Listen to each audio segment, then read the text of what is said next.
Ows and Bron did an interview on Radio Wales yesterday, and Ows was starting laughing. He said, she's doing more for the Welsh language than me. Bron was like, she got a PDF to send everybody. Ai hwn ydy'r tro cyntaf I ti ganu yn y Gymraeg? Dim ar y tro cyntaf.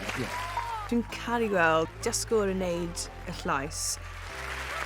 Achos I fi, mae'n bwysig I pobl I teimlo ymlacio gyda dysgu. Dwi'n dysgu Cymraeg, dwi ddim yn siarad yn legal, ond dwi'n moyn trio siarad Cymraeg heddiw.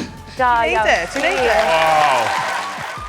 A mwy pobl y gweld dysgwr a wedyn y dysgwr a y llais, neud mwy gyda iaith yn teimlo fel, like, oh yeah, gallu neud e, and just encourage more people I neud e hefyd. Kelly Hastings, dwi. Ti'n dysgu Cymraeg, Kelly? Ydw. Tipyn bach. I couldn't tell that you don't speak Welsh. And ti'n swnio naturiol, you sound natural singing Welsh as well, I wouldn't even know. O, diolch yn fawr.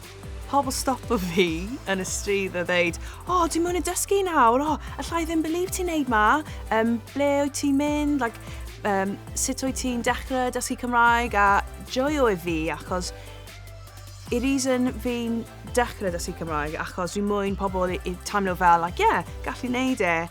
Felly, os pobl yn stopio fi a neges fi am e, dwi'n teimlo fel dwi'n neud fi'n gwaith, doing my job.